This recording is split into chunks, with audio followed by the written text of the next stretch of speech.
This episode, we're taking a closer look at the supply side. There's a rising consciousness around supply path optimization in 2023.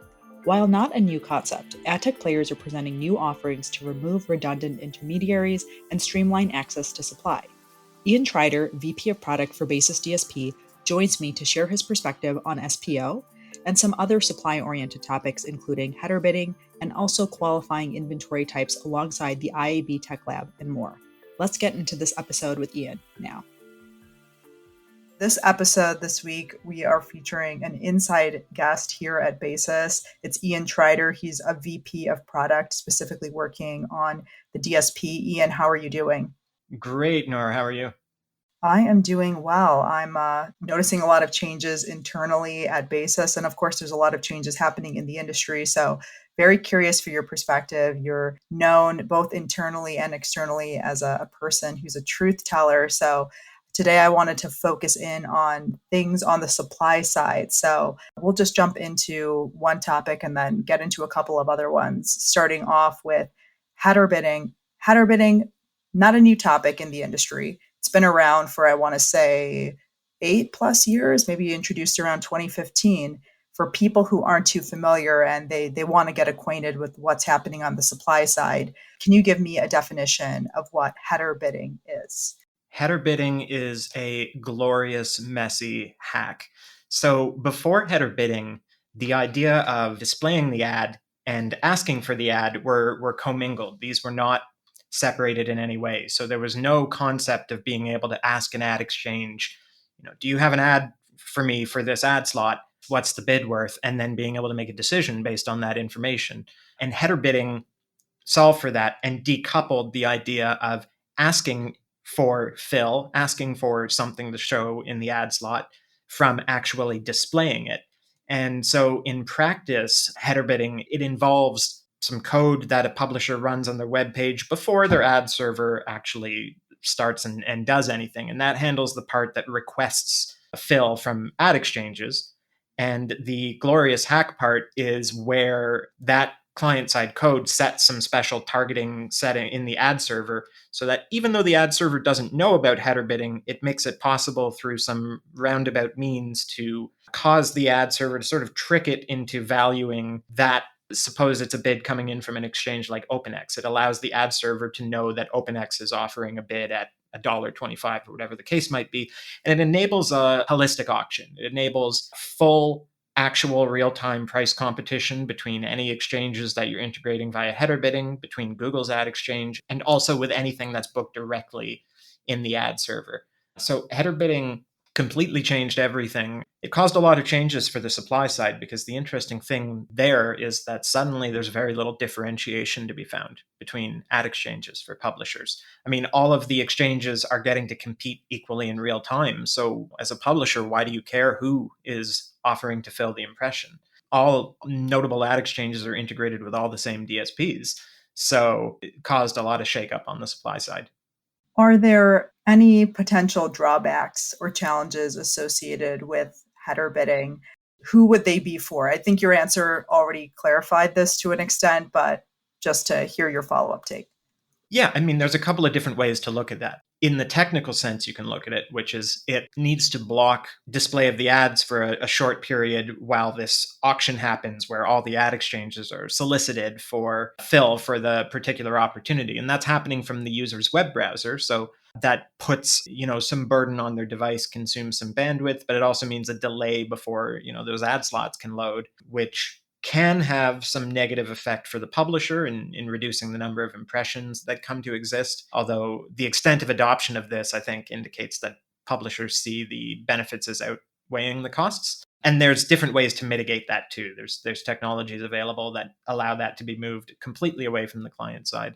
Certainly for ad exchanges, it's meant that they need to find some other way to differentiate themselves, because when a publisher can ask in real time for what's your best price OpenX? What's your best price PubMatic? There's no reason for a publisher to not just plug as many of them in as possible, right? There's very little opportunity cost for the publisher. They can simply plug in more and more and more of these. And in fact, they do. That does lead to an interesting side effect, though, for the buy side, which is if a publisher plugs in 6 ad exchanges And they're doing that because they want to try and maximize the opportunity that they'll get a valuable bid. But the problem is that means 6 bid requests going to DSPs, 6 bid requests that all of those exchanges have to send out, yes, but 6 bid requests going to the DSP for what is actually one single impression opportunity. So in that regard, there's a fair bit of waste involved. And when you say waste, how would you qualify what like the metric of waste is? Bandwidth consumed, servers needed, resources needed, because a DSP has to have servers running that can listen to that bid request traffic. And it's kind of illogical to listen to 6 bid requests that are for exactly the same opportunity and for which the ability to bid and win on is the same, right? Because again, if it's being evaluated in real time, if it's solely a question of, best price wins, then it really doesn't matter which of those opportunities the DSP bids on. It can win it or not all the same, depending on what's in competition. Yeah, in that regard, it's wasteful. So you mentioned a little bit earlier, Ian, that there has been incredible adoption of this loosely. So can you say a little bit more about what adoption has looked like? Would we say that most of the industry has adopted header bidding in some capacity? Yeah, the best source I know of that is actually, I think it's discontinued now, but AdZerk, which is now Kevel, was publishing a header bidding index where they tracked the adoption of header bidding across, I think it was the ComScore top 500 sites, or is it somebody's top 500 sites? Anyway, the vast majority of major sites now are using header bidding, often with many different exchanges plugged in. So I would say that at this point, this is absolutely the industry norm for how publishers handle integrating with exchanges, publishers of any notable size, that is. And have there been any updates in the header bidding space? Has there been ongoing conversation about the iterative improvement of header bidding in 2023? Yeah, well, I mean, keep in mind header bidding, like I said, it's an incredible hack. All of this happens without the publisher ad server. And I'm talking about Google Ad Manager because de facto, that's the only publisher ad server that matters. It's got probably 98% plus market share. This is happening without any explicit functionality in Google Ad Manager to support it. It's a workaround. At the beginning, there was not any sort of standard framework for doing this. The way you set up header bidding with each ad exchange was totally custom to that exchange. Header bidding wrappers came to exist that standardized this, with the most popular being Prebid.js, which is an open source framework that is supported by all major exchanges and a lot of minor ones. And it is now the most common way publishers configure this by using the Prebid.js code and hooking up the adapters for the various exchanges they want. It makes it very easy, or relatively easy, to implement header bidding. Further advancement includes moving this to the server side, because instead of having the user's web browser make the request to each and every ad exchange, what if we just have the user's web browser make one request to a server and have that server make the request to all the ad exchanges? And that is facilitated in a couple of different ways. But the open source sort of roll it yourself way would be with Prebid Server, which is a server side implementation. It's something that a publisher can host or pay somebody to host that moves all of that to the server side. So it is indeed the case that the web browser makes one request, the user's web browser, one request to the publisher servers, and then it fans out to however many exchanges they want it to go to from there. But the interesting thing about that is, before, when it was all client side, publishers would have a practical upper limit on the number of exchanges that they could plug in, because there's only so many things you can try and get a user's web browser to do simultaneously, especially if it's on a slow connection. But if you move that server side, it now becomes nearly infinite, right? So this thing I was mentioning about the duplication of bid requests, the fact that a DSP could see like 6 requests for every one impression. In that regard, this server to server stuff does make it worse, because it sort of removes the shackles of what the end user's device can feasibly do. So I wanted to extend from an introductory conversation around header bidding. Not that anything with you, Ian, ever feels introductory. I know you really get into the weeds on everything that you're knowledgeable about. But header bidding is one aspect of, I'd say, supply path optimization. Maybe we weren't calling it that back then, but now there has been this uprising very recently in the last 2+ months around this breakage in the programmatic supply path with SPO.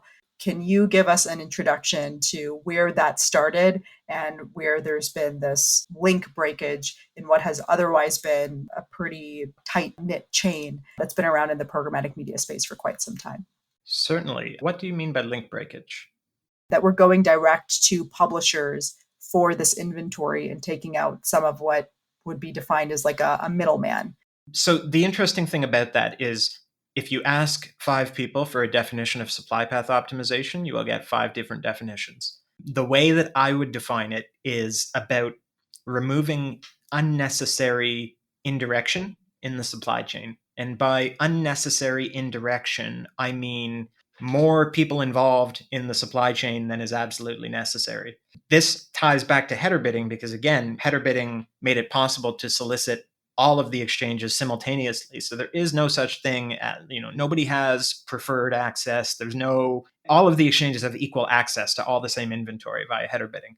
So at that point, it's even a question of if the publisher has 6 exchanges integrated via header bidding, what's the point in listening to the traffic from all of those? But beyond that, there's also indirect supply paths because a surprising number of companies in the ecosystem are heavily dependent on reselling supply to some other larger company. And you can see this in what happens from the publisher's perspective with ads.txt. So ads.txt, of course, being the specification that IAB Tech Lab rolled out to try and quash domain spoofing, misrepresentation, the ability for people to claim that they have inventory for some domain and just lie about it. Ads.txt greatly mitigates that.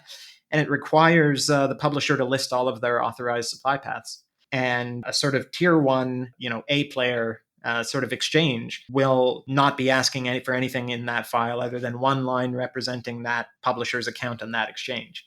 But once you get below that, you'll find that the sort of smaller players will ask for a large number of records to be added because they want to or rely on reselling the supply. They lack many direct integrations with DSPs, and instead they rely on reselling the impression through larger exchanges. The amount of bid request duplication that a DSP can see as a result of that actually gets quite extreme, and it also introduces a lot of problems for fraud and other issues because when an impression gets resold through many different parties, it tends to obscure where it came from. Knowing where the traffic came from is absolutely essential to knowing that it's genuine. Moreover, if it passes through a lot of different hands, all of those hands got to get paid, right? So in any supply chain that is highly indirect, the ad tech tax is much, much higher. I see supply path optimization as an exercise in removing redundant, unnecessary, duplicative supply chains, inefficient supply chains. An example of that is suppose we're directly integrated with an ad exchange. Maybe it's one of the smaller ad exchanges, but we're directly integrated with them. But they also hold an account on 3 or 4 of the major ad exchanges and resell all of their traffic through those major exchanges. As we implement supply path optimization, we are directly integrated with that exchange, so we don't accept the traffic from their accounts on the bigger exchanges. There's no point. It's exactly the same traffic we're seeing directly, but with less transparency and more ad tech tax, because that bigger exchange has to get paid. So that's the angle that we've focused on, although there's definitely multiple differing interpretations of what supply path optimization should mean. I want my next question to be about who's most impacted, but I think if I was listening to your answer carefully, or not so carefully, you made it pretty clear that the core impacted parties is anyone who's selling it from a duplicative standpoint. Are there other parties who are also impacted in this shift? Yeah, well, a very aggressive supply path optimization stance could attempt to deal with, I described that scenario where the publisher is integrated with 6 exchanges via header bidding. This is not even, forget about the indirect resale of their supply. We're just looking at direct exchange integrations. If you wanted to get really aggressive with the supply path optimization, you could try and decide which of those 6 paths to listen to because they should theoretically all be equivalent. Some of them might be less expensive, have lower ad tech tax than others. This is not a level of supply path optimization that we're doing at the platform level. You start to get into this line where it starts to tamper with what the buyer would like to have control over. And so we take a little less aggressive stance than that. But you could go that far. If you take it that far, then it potentially affects all of the supply side players and has a likelihood of pushing some of the bit players out. So I want to explore a little bit about what you said further as far as analyzing or evaluating who to go with. If there are 6 supply partners that you could be working with and you're evaluating the fees and potential cost implications, what does that evaluation process look like for you to minimize duplication? Just bring more efficiency to the overarching platform? Yeah. So one of the other reasons why we don't do the type of figure out which of those six direct supply paths to listen to. One of the reasons we don't do that is because fundamentally it's nearly impossible to actually reliably do that. The problem is there's no way to know that the six bid requests that you're receiving are all for the same impression. And there's no way to reliably, anyway, analyze that multiple supply paths are literally sending you the same opportunities.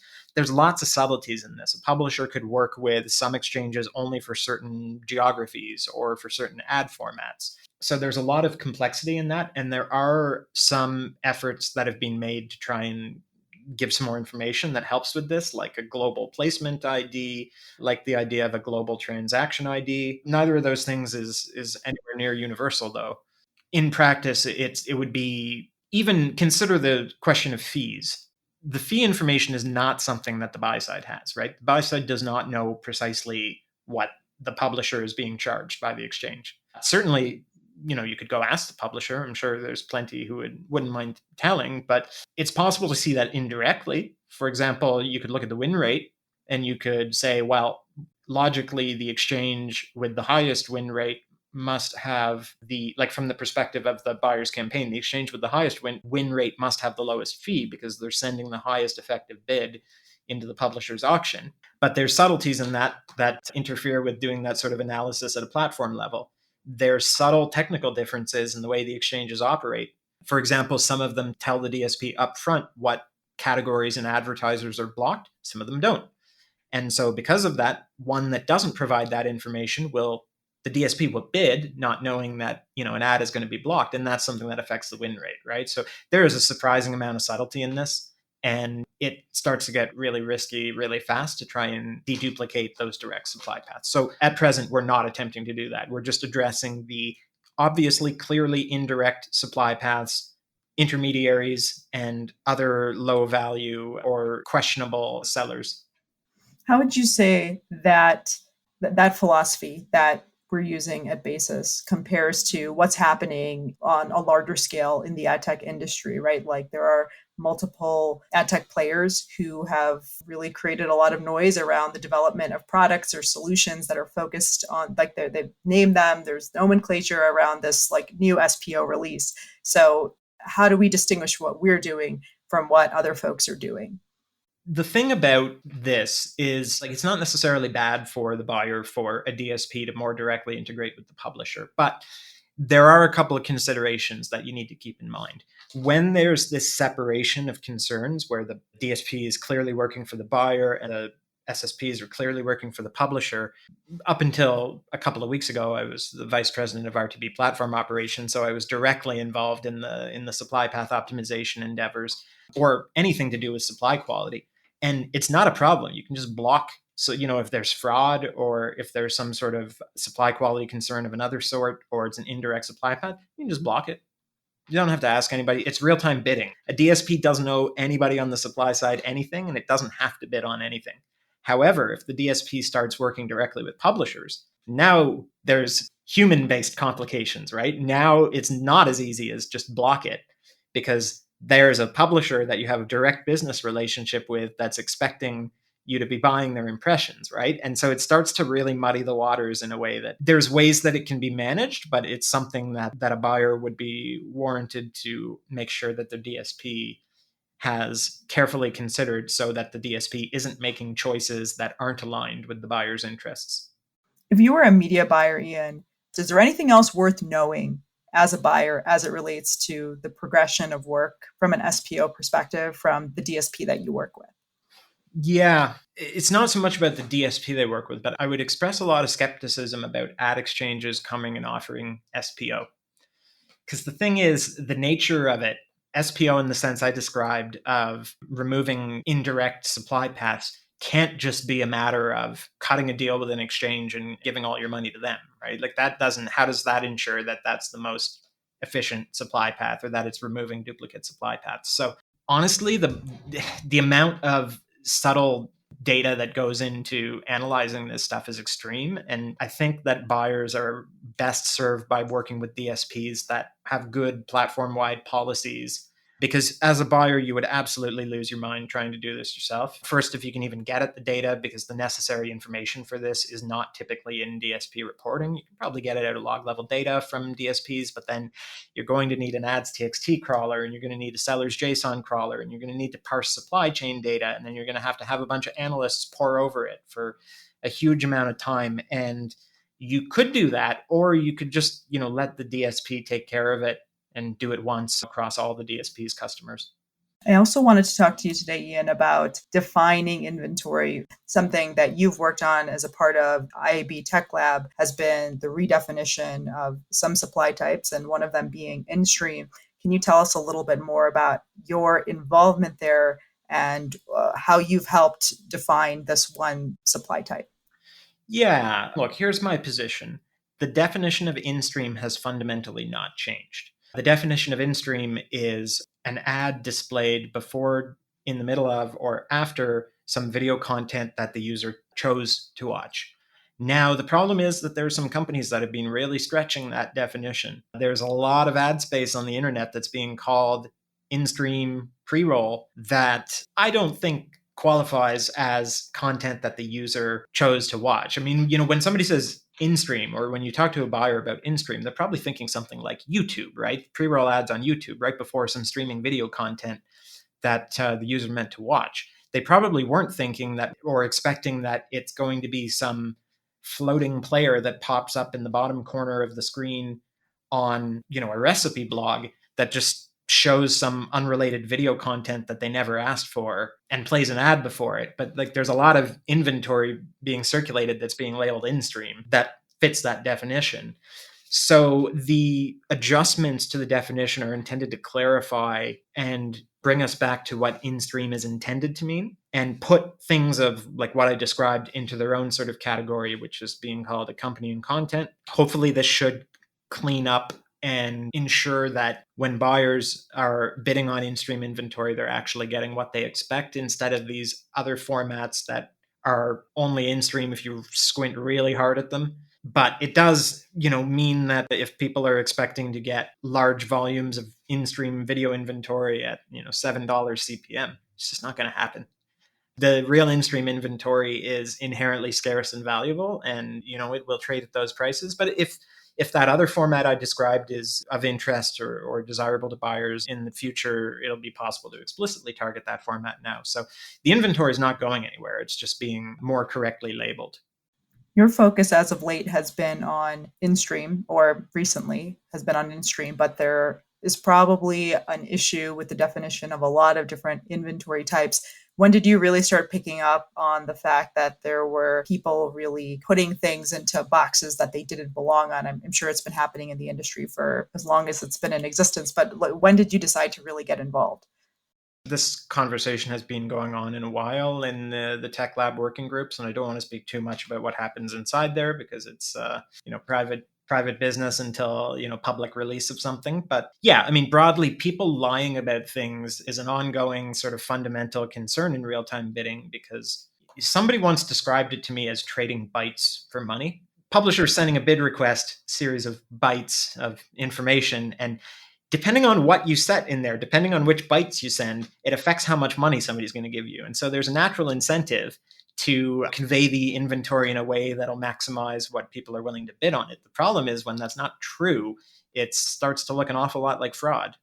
That's the thing about fraud. We haven't talked about fraud in particular today, but there, I think, are some gray spaces, and maybe redefining the terms of what something a client thinks they're buying is versus what they're actually buying. It falls into that kind of type of gray space. So I also wanted to ask you about other types of gray spaces that exist, including MFA or made for advertising websites. What are your thoughts there? I mean, I feel like I'm encountering MFA websites all over the place. They're not great environments for me as the user, but I think a lot of advertisers and marketers are unintentionally maybe buying in those spaces. What do you think the advent of this is? Are clients not being advised? Do they not know? Can you give us a little bit of backstory on just MFA in general? First, I'd say it's not a new phenomenon. This has been around forever. And in fact, fundamentally, nearly the entire online publishing industry I mean, all publishing is made for advertising if you really think about it, right? Like the point is to sell ad inventory. The point is to bring eyeballs to the site, and the site has ad slots on it and you sell ad inventory. But of course, that's not what anybody means by made for advertising. They specifically usually mean sites that are not really intended to deliver real value to the user, that are almost always like nearly exclusively visited by paid traffic. So the users arrive there by clicking on paid links or things like that. The value of a site is largely in its audience. People want to put ads in the New York Times because the New York Times has a certain audience, and that audience is valuable to advertisers. And so one of the problems with these made for advertising sites is they don't have any endemic audience, right? Like there isn't an audience of, you can't say, here are the sort of people who visit the site. It's just whoever clicked on the link in the recommendation widget. That it doesn't mean that it's valueless inventory. It's just that it's not got a lot of innate value. I mean, if you sprinkle some third party audience data over it, it might have some value. But by itself, it's just sort of filler. It's just sheer sort of tonnage. Related to this is the problem with this paid traffic sourcing is that it's a very hard arbitrage, right? Because the objective here is you're going to, buy eyeballs into the website, get people into the site. You want to make more money off the ads you serve to them than it costs you to get them to the site. That's really hard math to make work. One of the ways some of these sites do it is with the ridiculous slideshows where they suck you in with some very sort of shocking or interesting thing in the thumbnail and the recommendation widget, and after you've clicked through 20 pages you find out that was never a part of the slideshow in the first place, but they've now served a ridiculous number of ads to you. But one thing that a lot of sites end up doing is resorting to very questionable sources of traffic. There's sort of a hierarchy of paid traffic sources, and up at the top are things like Facebook traffic from Facebook ads and things like that, and then some of the higher end native ad or like recommendation widget type sources. But things start to go downhill very fast, all the way to the point of just absolute blatant bots, because it is all about that arbitrage of how do I make more money from serving ads than it costs to bring this person to the page. And because that math is so tricky, it drives the owners of these sites toward the dodgier and dodgier traffic sources. And as a consequence, these sites tend to have a lot of invalid traffic, or it's certainly not high value traffic in the best case, but in the worst case, outright bots. How often do you think the supply side, or generally speaking, has there been an uprising of rejection of these types of sites, or do sometimes people try to create the opposite case of what you've said? You're saying there isn't like a inherent audience. Some people might say no, but people are intentionally clicking on them and they might be seeing some value. They just have to do some extra labor, and that extra labor implies there's more clicks. So people might be coming up with their own use case. Just to go back to the original question, like, has there been this rejection or the opposite? I'd say there's an increasing rejection of this by the buy side. The sell side, on the other hand, it is important to keep in mind that nearly everybody gets paid a percent on what gets transacted. For an ad exchange, there's a natural incentive to add inventory, more and more inventory. More inventory means more money gets transacted, which means they make more money because they get a percent of the spend.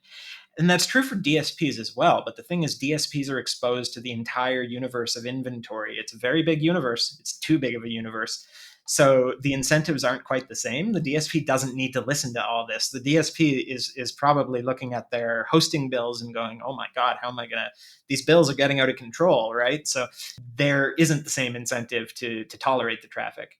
And then as for buyers, I mean, I think it's going to vary. I think you will find buyers that are perfectly happy with it. The buyers' incentives aren't always necessarily aligned with the advertisers either. So it's sort of just a fundamental concern of this industry. But yeah, I would say the interest in doing something about this is largely coming from the buy side. That's fair. I am curious, what do you think is going to happen in the future as these gray spaces continue to mutate? Whether it's some sort of, if it's not in stream tomorrow, it's going to be something else. And if it's not MFA, like, what do you think is going to be the next mutation? The bad things always trend toward the novel spaces with less verification and more buyer excitement and higher CPMs. In other words, connected TV. The risks in that environment are substantial. I very strongly encourage people to heavily scrutinize precisely what they're buying and who they're buying it from. But it's the holy grail because it's got high CPMs, scarce supply, very little actual verification of what it's served to or where it's served is technically possible, which is just a perfect storm for bad people to exploit. But I think we'll probably see this with other emerging formats too. I think you can probably expect that problems will come up with in audio, even digital out of home, perhaps. In digital out of home, for example, one simple way is to just, there's this idea that one display of the ad is worth N impressions, where N is more than one usually, but where does that number come from? And on a reputable exchange, where that comes from is some sort of auditing organization like Geopath that's actually physically audited and observed and done traffic counts and come up with an estimate of how many viewers that's expected to have. But in the worst case, it could just be a number somebody makes up, and if you make that number bigger, you make more money. So that's something that will be necessary to watch out for in the future. Ian Trider is the VP of product on the DSP at Basis Technologies. Ian, I know you have a lot to share, and there's going to be more conversations to be had. So thanks for the time. Thanks, Noor. Thanks again to Ian Trider, VP of product for the DSP at Basis Technologies.